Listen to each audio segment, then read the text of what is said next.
Welcome to BR kingdom. This is వియవర్మ. తెలంగాణ రాజకీయాల్లో municipal ఎన్నికలు కొత్త వేడిని రేపాయి. ఫలితాలు వెలువడుతున్న కొద్దీ ఆరోపణలు, ప్రతివాదాలు, రాజకీయ విమర్శలు ముమ్మరమయ్యాయి. బీజేపీని ఓడించేందుకే 3 పార్టీలు కలిశాయా, లేదా ప్రజల తీర్పు స్పష్టంగా కాంగ్రెస్ వైపే మొగ్గు చూపిందా? ఇప్పుడు ఇదే తెలంగాణ రాజకీయాల్లో హాట్ టాపిక్గా మారింది. బీజేపీని ఓడించేందుకు ఎంఐఎం, కాంగ్రెస్, బీఆర్ఎస్ కుమ్మక్కయ్యాయని బీజేపీ తీవ్ర ఆరోపణలు చేస్తోంది. మజ్లిస్ ఓటు పడకపోతే కాంగ్రెస్, బీఆర్ఎస్లకు ఇన్ని సీట్లు వచ్చేవి కాదని బీజేపీ నేతలు స్పష్టంగా చెబుతున్నారు. అయినప్పటికీ మున్సిపల్ ఎన్నికల్లో బీజేపీ ఓట్ల శాతం పెరిగిందని, దాదాపు 350 వార్డుల్లో గెలుపు దిశగా ఉన్నామని పార్టీ వర్గాలు ప్రకటిస్తున్నాయి. ఈ నేపథ్యంలో బీజేపీ రాష్ట్ర అధ్యక్షుడు రామచంద్రారావు కీలక వ్యాఖ్యలు చేశారు. పార్టీ విజయం కోసం కష్టపడ్డ ప్రతి కార్యకర్తకు ధన్యవాదాలు తెలిపారు. 3 పార్టీలు కలిసి ఎదురైనా బీజేపీ బలంగా ఎదుగుతోంది అంటూ ధీమా వ్యక్తం చేశారు. అంశానికి సంబంధించి పూర్తి విశ్లేషణ అందించడానికి మనతో పాటు జూమ్ లైవ్లో అందుబాటులో ఉన్నారు నందనం దివాకర్ గారు, బీజేపీ నేత, మాధవి గారు, కాంగ్రెస్ నేత, అలాగే కృష్ణ చిట్టెడ గారు, అనలిస్ట్. నమస్కారం అండి ముగ్గురికి. మాధవి గారు. నమస్కారం అండి. నమస్కారం అండి. మాధవి గారు, మున్సిపాలిటీ ఎన్నికలు ముగియడం జరిగింది. వచ్చిన ఫలితాలని ఏ విధంగా చూసుకోవచ్చు అంటారు?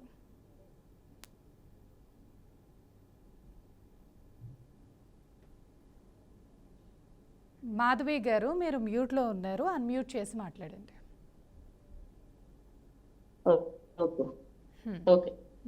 ఈ రోజు వచ్చినటువంటి రిజల్ట్స్ ఏవైతే ఉన్నాయో అవి మా ప్రభుత్వానికి ఒక అంటే స్పష్టమైన తీర్పు ఇచ్చిండ్రు. ప్రజలందరూ కూడా కాంగ్రెస్ తో ఉన్నారు అని చెప్పడానికి ఇది ఒక సూచన. అంటే కంప్లీట్ గా ఎవ్వరు ఎన్ని చెప్పినా కూడా ప్రజల్లోకి వెళ్ళినటువంటి మా కార్యక్రమాలు ఏవైతే ఉన్నాయో ప్రతి పేదవాడికి, ప్రతి ఒక్కరికి కూడా చేరింది. కాంగ్రెస్ ఈ రోజు అవలంబించిన ఏవైతే కార్యక్రమాలు తీసుకున్నారో అవన్నీ కూడా మేము ఇచ్చిన గ్యారంటీస్ ఈ 2 సంవత్సరాల్లో అన్నీ చేయలేదు. వాస్తవానికి చాలా మంది వీళ్ళందరూ చెప్తున్నట్టుగా కూడా మాకు కూడా సమయం ఉంది, ఇంకా 3 సంవత్సరాలు ఉంది. సో మేము చెప్పినటువంటి కార్యక్రమాలు చాలా వరకు కంప్లీట్ చేశాము. ప్రతి ఇంటికి మా ప్రతి ప్రోగ్రామ్ కూడా అందుతా ఉంది. మేము తీసుకున్నటువంటి ప్రజలకు ఇచ్చినటువంటి హామీలు ఏవైతే ఉన్నాయో అవన్నీ కూడా ప్రజలకు అందుతున్నాయి. కాబట్టి ఈరోజు ప్రజలందరూ కూడా మాతోటే ఉన్నారని చెప్పడానికి ఇది ఒక తీర్పు. స్పష్టంగా కాంగ్రెస్ పార్టీ వెంట ఉన్నామని చెప్పి ప్రజలందరూ కూడా తీర్పు ఇవ్వడం జరిగింది. గతంలో జరిగినటువంటి స్థానిక సంస్థల ఎన్నికల్లో ఇంత రాలేదు, అంటే ఇంత పర్సెంటేజ్ ఓటింగ్ రాలేదు మాకు. సో ఈ రోజు వచ్చేసరికి దాదాపుగా 80% వరకు కాంగ్రెస్ పార్టీతోటే ఉన్నారు ప్రజలందరూ కూడా. సో దీన్ని మేము ప్రజలందరికీ కూడా కృతజ్ఞత తెలియజేసుకుంటున్నాము. కాంగ్రెస్ పార్టీ పక్షాన ఈ రోజు బీజేపీ, బీఆర్ఎస్ ఒకటైనా కూడా కాంగ్రెస్ కి స్పష్టమైన తీర్పు ఇచ్చిండ్రు ప్రజలు. అందరికీ కృతజ్ఞతలు తెలియజేసుకుంటున్నామండి. Thank you. మాధవి గారు, మీ యొక్క ఆధిక్యం అనేది అనన్య సామాన్యమైనది. అసలు ఈ ఆధిక్యానికి గల కారణాలు ఏంటనుకోవచ్చు? నేను ఒకటే చెప్తున్నా అండి, ఈరోజు మేము ఏదో ప్రజాప్రభుత్వం అని చెప్పినాం. వచ్చిన రోజే ఇది ప్రజాప్రభుత్వం, ప్రజల కోసం ఏర్పడినటువంటి ప్రభుత్వం అని చెప్పారు రేవంత్ రెడ్డి గారు.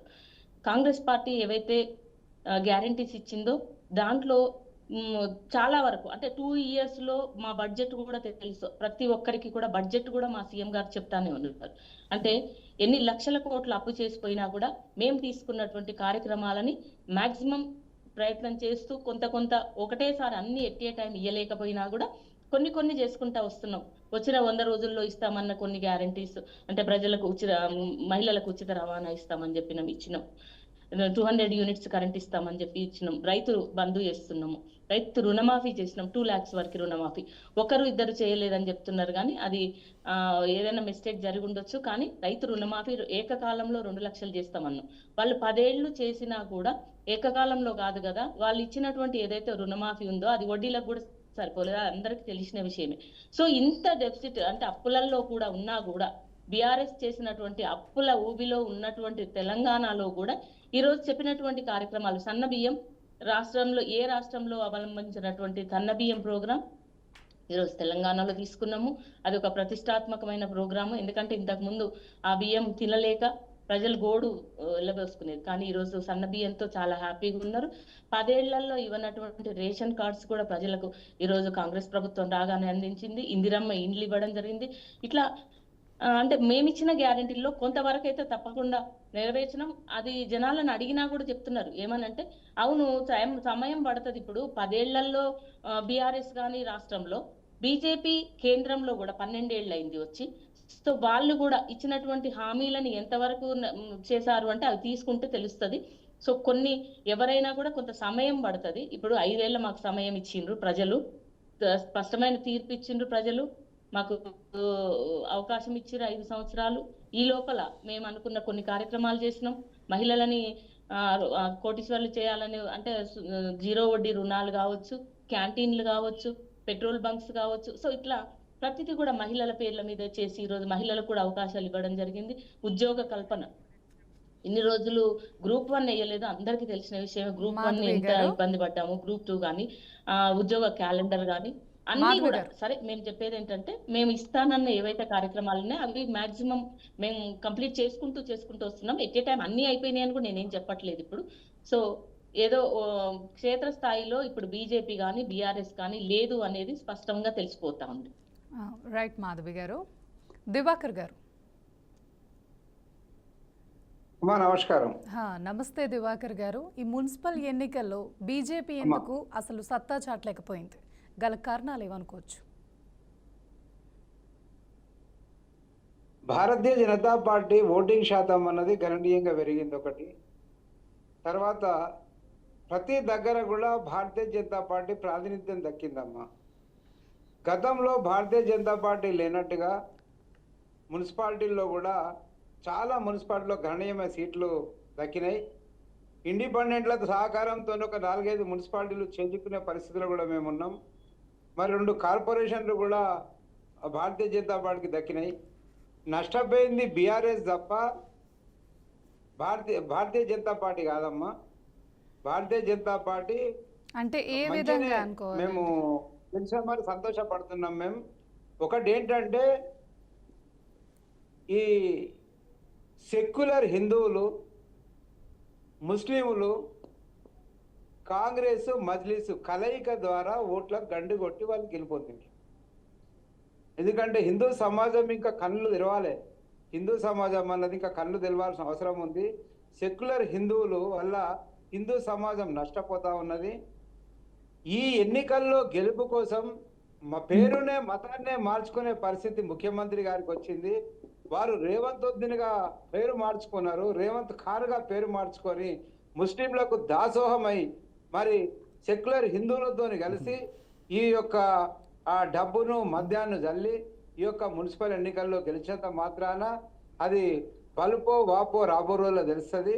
ఇంకా రాబో రోజుల్లో తొందరగానే మనకు బెంగాల్ ఎన్నికలు ఉన్నాయి, కర్ణాటక ఎన్నికలు ఉన్నాయి, తమిళనాడు ఎన్నికలు ఉన్నాయి. కాంగ్రెస్ ఏంటి అనేది తెలిసిపోతే దేశంలోనే కాంగ్రెస్ పార్టీ తుడుచుకపోయింది. కానీ ఏంటంటే తెలంగాణలో కేవలం ముస్లిం ఓట్ల మీద ఆధారపడి మొన్నటిదాకా రాజకీయం చేసింది బీఆర్ఎస్ పార్టీ. ఇప్పుడు కాంగ్రెస్ వైపు ముస్లిం ఓట్లు పోగానే ఇప్పుడు బీఆర్ఎస్ పార్టీకి అర్థమైంది. ఇప్పుడు కూడా నేను చెప్తున్నా, బీఆర్ఎస్ పార్టీలో ఉన్న హిందువులు అందరూ ఇప్పటికైనా కళ్ళు తెరవాలి. మీరు కూడా అందరూ హిందువులు కళ్ళు తెరవాల్సిన అవసరం ఉన్నది. కేవలం ఒక ముఖ్యమంత్రి హోదాలో ఉండి కేవలం మున్సిపాలిటీలో గెలిచడం కొరకు రేవంత్ రెడ్డి గారు రేవంత్ ఖాన్ అయిపోయినరు, రేవంత్ వద్దిన్ అయిపోయిందంటే ఇది దిగజారుడు రాజకీయాలతోని రేపు మన పరిస్థితులు ఏమైతాయి అందరం కూడా తెలుసుకోవాల్సిన అవసరం ఉన్నది. భారతీయ జనతా పార్టీ మాత్రం గణనీయంగా ఓట్ల శాతం పెంచుకున్నది, 2 కార్పొరేషన్లు గెలుచుకున్నది, 5-6 మున్సిపాలిటీల్లో కూడా ఇండిపెండెంట్ సహాయంతో మేము చైర్మన్లు కూడా గెలుచుకుంటాం. మేము హ్యాపీగా ఉన్నాం. ప్రతి మున్సిపాలిటీ మా ప్రాతినిధ్యం దక్కిందన్న ఆనందం మాకుందమ్మా. ఎందుకంటే ఇది కార్యకర్తల గెలుపు. మా కార్యకర్తల గెలుపును, మా కార్యకర్తల కష్టాన్ని మేము నమ్ముకున్న వాళ్ళం. మేము కార్యకర్తల కష్టాన్ని నమ్ముకునే పైకొచ్చేది భారతీయ జనతా పార్టీ కనుక. ఎందుకంటే భారతీయ జనతా పార్టీలో 30 ఏళ్ళు 40 ఏళ్ళు మేము ఇట్లా పార్టీని పట్టుకొని ఉంటాం. మాకు ఏం దక్కినా ఏం దక్కకపోయినా టీఆర్ఎస్ 2 సార్లు గవర్నమెంట్ ఫామ్ అయినా కూడా మేము దేశం కోసం, ధర్మం కోసం, హిందుత్వం కోసం ఒక పార్టీని నమ్ముకొని ఉండే కార్యకర్తలే భారతీయ జనతా పార్టీ ఉంటారు. అట్లాంటి కార్యకర్తలు చాలా మంది 300 పైబడి ఈ రోజు మరి కౌన్సిలర్ గా గెలుపొందిర్రు, కార్పొరేటర్లుగా గెలుపొందిర్రు. వాళ్ళందరూ భారతీయ జనతా పార్టీ ఓటింగ్ శాతం పెరిగింది. రాబో రోజుల్లో మేము ఖచ్చితంగా చాలా ఇంకా ముందుకెళ్తామన్న నమ్మకం మాకుందమ్మా. Thank you. దివాకర్ గారు ఒక్క నిమిషం. ఇప్పుడు మీరు అన్నారు కదా హిందువులు అందరూ మేల్కోవాలి అనేసి. ఇప్పుడు బీజేపీ అనేది భారతీయ పార్టీయా లేక హిందువుల పార్టీయా? ఒకటే అండి, నేను ఒక నిమిషం. ఒక నిమిషం మాధవి గారు. మాధవి గారు. మాధవి గారు నన్ను అడిగారు కదా, నేను చెప్పాక మాధవి గారు ఒక 2 నిమిషాలు ఆయన మాధవి గారు. మాట్లాడిన తర్వాత పార్టీగా మాట్లాడుతుంది. మీరు మతాలకు అతీతంగా ఉన్నటువంటి భారతదేశం, మీరు మతాలతో మాధవి గారు ఒక్క నిమిషం. మీరు మాట్లాడినప్పుడు వాళ్ళు మాట్లాడలేదు కదండి. ఒక్క 2 మినిట్స్ ఆగండి. ఆయన సమాధానం చెప్పిన తర్వాత మీకు సమయం ఇస్తాను. అమ్మా, భారతీయ జనతా పార్టీ మెజార్టీగా ఉన్న హిందువుల పక్షపాతి ఖచ్చితంగా మేము చెప్తామమ్మా. ఎందుకంటే మేము అయోధ్య నిర్మాణాన్ని నిర్మించినాం. మేము మా అద్వారి కార్ నుంచి మొదలు పెడితే రథయాత్ర తీసుకున్నాడు. మేము హిందూ పక్షపాతి అని చెప్పుకుంటాం. కానీ భారతదేశంలో ఉన్న వాళ్ళందరికీ కూడా హక్కులు ఉంటాయి, అందరికి కూడా అన్ని రకాలుగా ఉంటాయని చెప్తాం. మేము ఎన్నికల కోసం పేర్లు మార్చుకోమమ్మా. మేము అదొక విషయాన్ని మీరు గమనించాలి. ఈ రోజు నేను అడుగుతా ఉన్నా, ఓల్డ్ సిటీలో ఒక్కడన్నా నల్ల బిల్లు కడతాడా అమ్మా? ఒక్క నిమిషం. ఓల్డ్ సిటీలో ఎవడన్నా ఒక్క నల్ల బిల్లు కడతాడా? దివాకర్ గారు బిల్లు కడతాడా? అసలు అక్కడ పోయి అధికారులు ఏమన్నా ఒక నల్ల బిల్లు వసూలు చేస్తారా? అట్లాంటి దరిద్ర పరిస్థితి ఉంది. వాళ్ళతోని కాకుండా మనం వేరే రకంగా మనము సాగించాలని చెప్పి కొనసాగించాలి. మనం కట్టే ట్యాక్సులతోని ఓల్డ్ సిటీ మొత్తము దివాకర్ గారు వాళ్ళందరూ ఫ్రీగా ఉంటున్నారు. దివాకర్ గారు కలెక్షన్ చేయలేరు ఎలక్ట్రిసిటీ కానీ ఇంకా ఇలాంటి దివాకర్ గారు ఒక నిమిషం ఆగండి. వాళ్ళు ఆ గల్లెవై మరి వాళ్ళ కొరకు ఇక్కడ ఉన్న హిందువులందరూ కూడా, తెలంగాణలో హిందువులందరూ కూడా ట్యాక్సులు కట్టి ఆ ఓల్డ్ సిటీని సాధుడైంది మనకు. వాళ్ళు ఎందుకు సాధాలి వాళ్ళను? దివాకర్ గారు అన్నదే క్వశ్చన్ అమ్మా. దానికోసమే మేము ప్రయత్నం చేస్తాం. దీని గురించి విశ్లేషణ మీరు ఇచ్చే సమయం నేను ఖచ్చితంగా ఇస్తాను. దివాకర్ గారు అలాగే మాధవి గారు మీరు ఇద్దరు మాట్లాడారు. మీరు ఏం చేస్తారో చెప్పండి, కొద్దిగా మీరు ఏం చేస్తున్నారో చెప్పండి, మతం గురించి కాకుండా. అమ్మ, మతం గురించి ఏందమ్మా? ధర్మమే 80% మంది మాధవి గారు మాధవి గారు హిందూ అన్నది మతమే కాదు, ధర్మము. మాధవి గారు దివాకర్ గారు ఒక్క నిమిషం ఆగండి.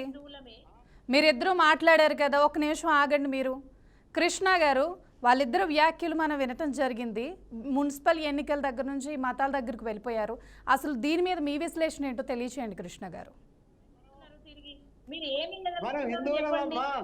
హిందువులం కాబట్టి మీలాంటి తల్లులు అవసరమమ్మా? రేవంత్ ఖాన్ పార్టీలో ఎందుకు కొనసాగుతారమ్మా? దివాకర్ గారు ఇప్పుడు ఈ డిబేట్ అనేది మతాలకు సంబంధించింది కాదండి. మీరు మాట్లాడడం వల్ల నేను అడిగాను ఆ ప్రశ్న అంతే. రేవంత్ ఖాన్ అని అనండి అన్నాడు, మార్చుకున్నారా? ఎవరిష్టం వాళ్ళదండి మార్చుకోవడం అనేది. పేరు మార్చుకుంటాం తల్లి, ఎవరన్నా ఓట్ల కోసం చెప్పు. మార్చుకుంటామమ్మా దివాకర్ గారు.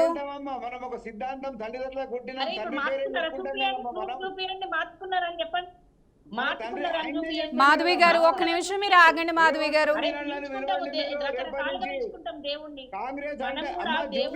ఒక్కరు మాట్లాడిన తర్వాత ఇంకొకరు మాట్లాడండి. ఇద్దరు ఒకేసారి మాట్లాడితే ఎవరికి అర్థం అవుతుందండి?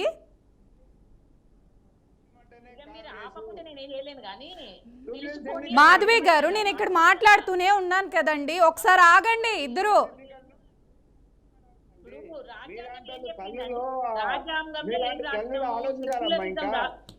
అరే మీరు మీరు ఆలోచించాలి. మాట్లాడటానికి భారతదేశంలో ఉన్న వాళ్ళందరూ అందరికి ప్రధానమంత్రి, ఒక హిందువులకు ప్రధానమంత్రి కాదు మోడీ గారు, అందరికి మాధవి గారు ముందు మీరు ఆయన ఇచ్చే బియ్యం అందరికి హిందువులకు ఇస్తాడమ్మా.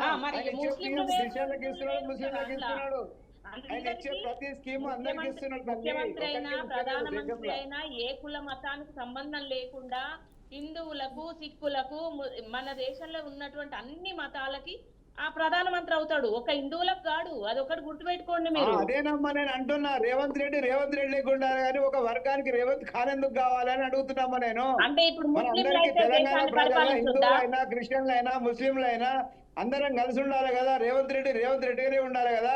రేవంత్ ఖాన్ ఎందుకు మారుతున్నాడనే మా బాధ అమ్మా. మీరు అందరూ నిలదీయాలి. ఇదేంటి పరిస్థితి? పేపర్లు ఉన్నదా మారినట్టు? ఏమైనా రిజిస్టర్ చేయించిండా పేరు మారినట్టు? చెప్పిండు కదమ్మా రేవంత్ రెడ్డి పేరేమన్నా గారు. మార్చుకున్నాడా? రిజిస్టర్ అయినట్టు మాటలు మీరు మాకు ఒప్పుకోకుంటే ఎట్లా చెప్తారు తల్లి? ఎలక్షన్లు అన్నప్పుడు మీరు చెప్పారా ఎన్ని అట్లా చెప్తాం, మేము చెప్పాం. అడగండి చెప్తాడు ఎన్ని మేము రకాలుగా బీజేపీ మాట్లాడతారు. అంటాం, మేము హిందుత్వం అంటాం, ప్రతి మేము ఒక్కరికి కార్ తెప్పిస్తా పైన మేము ఇల్లు టోపీలు తెప్పిస్తా పెట్టుకొని పైన బండ్లు నడవమ్మా, నెత్తి తెప్పిస్తా మీద అన్ని తెప్పినా అన్నాడు. ఆ నెత్తి రోజు మీద వరదలు టోపీలు అలా పెట్టుకోము, తెప్పించిందా? రంజాన్ రోజు వాళ్ళకు దావతులు ఇయ్యం, ఇది మేము ఇది కరెక్ట్ చేయమమ్మా. కాదండి.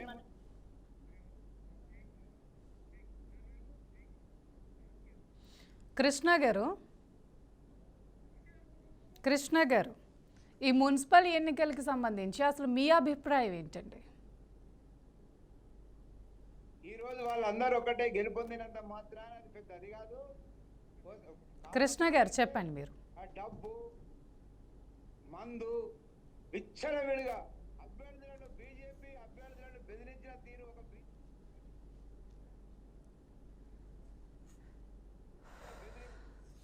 కృష్ణ గారు మాట్లాడండి. ఆత్మహత్య చేసుకునే ఎట్లాంటి పరిస్థితులు ఉన్నాయో గమనించాలి. అయినా ఏం లేదు, మేము హ్యాపీ అమ్మా, మాకు గెలిచిన అభ్యర్థులు అయితే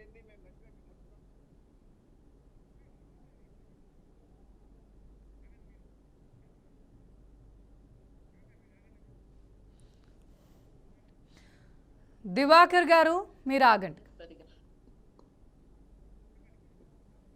కృష్ణ గారు మీరు మాట్లాడండి. కృష్ణ గారు ఈ మున్సిపల్ ఎన్నికల ఫలితాలు వెలువడినాయి, అసలు దీని మీద మీ అభిప్రాయం, మీ విశ్లేషణ ఏంటి కృష్ణ గారు? అండి ఓవరాల్ గా ఎలక్షన్స్ చూసుకుంటే చాలా హోరావరిగానే జరిగాయని చెప్పవచ్చు. ముఖ్యంగా ఈ ఎలక్షన్లలో కాంగ్రెస్ అనుకున్న ఆశించిన స్థాయిలో ఫలితాలు ఇవ్వకపోయినా ఒక మెజారిటీ స్థానాలు సాధించుకుంది. దాదాపు 116 స్థానాల్లో మున్సిపాలిటీల్లో కాంగ్రెస్ 64 దాదాపు 60 చిల్లర వచ్చినట్టుగా తెలుస్తోంది. అటు బీఆర్ఎస్ కు 13, అంగు ఎక్కడైతే ఉన్నదో ఇంకా అంటే అదే ఇంకా మనకు ఫలితాలు అందుతున్నాయి కాబట్టి మెజార్టీ స్థానాల్లో కాంగ్రెస్ కైవసం చేసుకుంది. వార్డు వారిగా చూస్తే కూడా దాదాపు 1300 పై చిలుపు కాంగ్రెస్, బీఆర్ఎస్ 700, బీజేపీ దాదాపుగా 300, అదర్స్ 200 చిల్లరగా వచ్చినట్టుగా వార్డుల సంఖ్య కూడా తెలుస్తుంది. అంటే ఓవరాల్ గా కాంగ్రెస్ పార్టీ అధికారంలో ఉంది కాబట్టి ప్రజలు కూడా కాంగ్రెస్ పార్టీ యొక్క వైపు చూస్తారు. ఎందుకంటే ప్రభుత్వ పథకాలు అందుతాయి, ప్రభుత్వ పథకాలు అందాలన్నా, ప్రభుత్వ నుంచి లబ్ధి చేకూరాలన్నా కూడా ప్రజలు అధికార పార్టీ వైపు ఉంటే కొంత లాభం చేకూర్చవచ్చు అనేటువంటి ఆకాంక్ష ప్రజల్లో ఉండే అవకాశం ఉంది. ఈ ఎలక్షన్ లో ప్రధానంగా లాభపడింది అంటే మనకు 2 చూడొచ్చు. ఒకటి బీజేపీ అయితే, మరొకటి కవిత గారు కూడా ఇక్కడ వడ్డేపల్లి మున్సిపాలిటీలో ఫార్వర్డ్ బ్లాక్ ఆధ్వర్యంలో వారు గెలుచుకోవడం, అంటే మొదటిసారిగా తక్కువ సమయంలో ఫార్వర్డ్ బ్లాక్ తో వారు జాయిన్ అయ్యి అక్కడ నుంచి పోటీ చేయటం, వారు కూడా అక్కడ మున్సిపాలిటీని కైవసం చేసుకునేటువంటిది ఏదైతే ఉందో బాగా అత్యధికంగా అంటే తన ఉనికిని చాటడానికి, తన యొక్క ఇండికేషన్ ఇవ్వడానికి, తనకు నాయకత్వం ఉంది, తనను ఫాలో అయ్యే క్యాడర్ ఉందనే విషయాన్ని చెప్పకనే మనకు కవిత గారు ఈ వడ్డపల్లి మున్సిపాలిటీ ద్వారా కొంత మెసేజ్ ఇవ్వడం జరుగుతుంది. భాజపాకు కూడా చూసుకున్నట్లయితే అంటే గత ఎలక్షన్ లో పోల్చుకున్నప్పుడు చాలా గణనీయంగా భాజపాకి ఓట్ల శాతం కావచ్చు, సీట్లు కూడా భారీగా పెరిగాయి. ఎందుకంటే చాలా వరకు భారతీయ జనతా పార్టీకి ఉన్నటువంటిది ఏంటంటే ఒక పట్టణ ప్రాంతానికి సంబంధించిన పార్టీ అనే ఒక ముద్ర చాలా కాలంగా వేస్తూ ఉంటే దాన్ని పటాపంచలు చేస్తూ గ్రామ పంచాయతీ ఎలక్షన్ లో కావచ్చు, ఇటు ఇవాళ మున్సిపల్ ఎలక్షన్ లో కూడా కొంత మేరకు మంచి ఫలితాన్ని ఇచ్చింది. ముఖ్యంగా భారతీయ జనతా పార్టీకి రామచంద్రరావు గారు అధ్యక్షులైన తర్వాత వారి నాయకత్వానికి కూడా ఇది ఒక పరీక్ష లాగా. ఎందుకంటే చాలా మంది వారు సౌమ్యులు, ఎక్కడ కూడా వివాదాలకు వెళ్లకుండా, ఎక్కడ సెన్సేషనల్ కి తావు లేకుండా ఒక పార్టీ కార్యకర్తల నిర్మాణం చేయడం కోసం పార్టీ నిర్మాణాన్ని తన భుజస్కంధాల పైన అందరి కార్యకర్తలను కలుపుకొని చేసేటువంటి కార్యక్రమంలో భాగంగా తను కూడా తన యొక్క నాయకత్వ లక్షణాలను తెలియజేయాల్సినటువంటి అంశాల్లో ఉంది. కాబట్టి అట్లా ఓవరాల్ గా చూసుకున్నప్పుడు భారతీయ జనతా పార్టీ ఇటు కవిత గారు 2 చాలా మెరుగైన ఫలితాలనే సాధించాలని చెప్పుకోవచ్చు.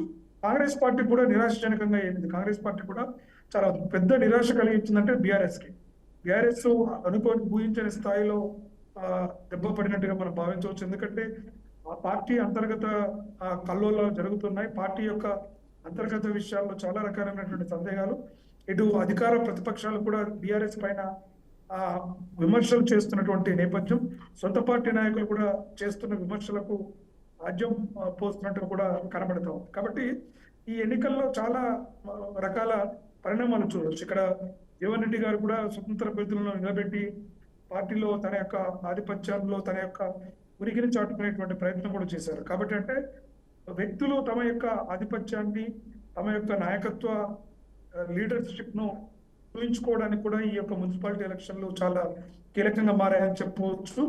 ఓవరాల్ గా ప్రజల తీర్పు చాలా స్పష్టంగా కనబడతా ఉంది. అధికార పార్టీ వైపు మొగ్గు చూపుతూనే ఇటు భారతీయ జనతా పార్టీకి కొంత ప్రాధాన్యతనిస్తున్నట్టుగా, వారిపైన నమ్మకాన్ని కొంత పెట్టుకున్నట్టుగా కనబడతా ఉంది. బీఆర్ఎస్ కనుక అంతర్గత రాజకీయ కల్లోలాలను, అంతర్గత రాజకీయాలను అడ్డుకట్ట వేయకుండా ఉన్నట్లయితే రాబోయే రోజుల్లో మరింత గడ్డు పరిస్థితులు వచ్చే అవకాశం ఉంది. ఎందుకంటే గతంలో 10 సంవత్సరాలు రూలింగ్ చేసిన పార్టీ, ఓట్ల శాతం కూడా గణనీయంగా ఉన్నటువంటి పార్టీ ఇంత తక్కువ స్థాయిలో రావడం అనేటువంటిది ఖచ్చితంగా వారు చాలా లోతుగా విశ్లేషణ చేసుకొని, విమర్శ చేసుకొని, పార్టీని సమన్వయం చేసుకొని, అందరినీ కాన్ఫిడెన్స్ లో తీసుకొని వెళ్తే తప్ప పార్టీ మనగడ సాధించడం కష్టం. కానీ ఈ ఎలక్షన్లనే బేస్ గా చేసుకొని రాబోయే జనరల్ ఎలక్షన్స్ కానీ, లేకుంటే ప్రజల ప్రజల యొక్క ఆలోచన తెలుస్తుందని కూడా. ఎందుకంటే స్థానిక అంశాలు చాలా ప్రభావితం చేస్తాయి ఎలక్షన్స్ లో. స్థానికంగా ఉండేటువంటి అంశాలు అనేటువంటి చాలా కీలకమైనటువంటి. కాబట్టి ఖచ్చితంగా స్థానిక అంశాలు, అక్కడ ఉన్నటువంటి నాయకుల తీరు, ప్రజలకు వారు అందుబాటులో ఉండే విధానం, ఇలా అనేక అంశాలు, అంటే రాష్ట్ర స్థాయి, రాష్ట్ర పథకాలు, రాజకీయ పరిపాలనకు సంబంధించిన దానికన్నా కూడా స్థానిక అంశాలపైన, స్థానిక సమస్యలపైన, ప్రజలకు అక్కడ ఉన్నటువంటి నాయకత్వం నుంచి వచ్చేటువంటి భరోసా దానిపైనే ఎక్కువగా ఫలితాలు ఉంటాయి. కాబట్టి ఆ దృష్టిలో ఈ ఎలక్షన్లు స్థానిక నాయకత్వానికి, స్థానిక సమస్యలకి అత్యంత ప్రాధాన్యతగా ఉంటాయి తప్ప ఇది ప్రభుత్వానికి ఒక పాలనకు ఆమోదయోగ్యమనో లేకుంటే వ్యతిరేకత కాను చెప్పడానికి కూడా లేదు. కాకుంటే పార్టీలు తమ యొక్క బలాబలాలను పునఃసమీక్ష చేసుకోవడానికి, పార్టీ నిర్మాణం ఏ విధంగా ముందుకెళ్తుందనడానికి ఒక సంకేతంగా మనకు కనబడడానికి ఆస్కారం ఉంటుంది. కాబట్టి మొత్తానికి ఈ ఎలక్షన్లలో ఇటు కవిత గారికి, ఇటు భారతీయ జనతా పార్టీకి మేలు జరిగితే ఇటు బీఆర్ఎస్ పార్టీకి మరొక దెబ్బ తగిలినట్టుగా చెప్పవచ్చు. కాంగ్రెస్ పార్టీ తన ఆధిపత్యాన్ని ఎదుర్కొంటూనే కనబడతా ఉంది. కానీ బీఆర్ఎస్ మాత్రం ఇది ఒక పెద్ద లోటుగానే భావించవచ్చు. కృష్ణ గారు, థ్యాంక్ యూ కృష్ణ గారు. మాధవి గారు చెప్పండి. మాధవి గారు, ఇందాక మీరు ఏదో అంటున్నారు.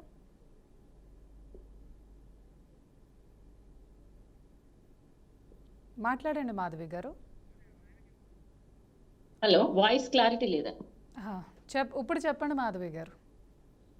నేను అన్నట్టుగానే మీకు సమయం ఇచ్చాను. మీరు ఏదో మాట్లాడాలనుకుంటున్నారు కదా, మాట్లాడండి. శంకర్ గారు, మీ వాయిస్ క్లారిటీ లేదండి. ఓకే, వాయిస్ అసలు వినపడతలేదండి. ఓకే అండి. ఓకే ఓకే కృష్ణ గారు, వాయిస్ రావట్లేదు, వాయిస్ క్లారిటీ. ఇట్స్ ఓకే అండి, ఇట్స్ ఓకే. కృష్ణ గారు, నో చెప్పండి. కృష్ణ గారు, ఈ ఎన్నికల తర్వాత విమర్శలు, ప్రతి విమర్శలు సహజం అయిపోతాయి. అసలు ఎందుకు అంటారు ఇలా? మీ వాయిస్ రావట్లేదండి. అదే వాయిస్. యా రైట్ అండి. Thank you so much. మీరు అద్భుతమైన విశ్లేషణ అందించారు డిబేట్కి వచ్చి. కృష్ణ గారు, దివాకర్ గారు, అలాగే మాధవి గారు, ముగ్గురికి ధన్యవాదాలండి. ఇది ఇవాల్టి BRK in depth. Keep watching BRK news, Telugu సత్తా.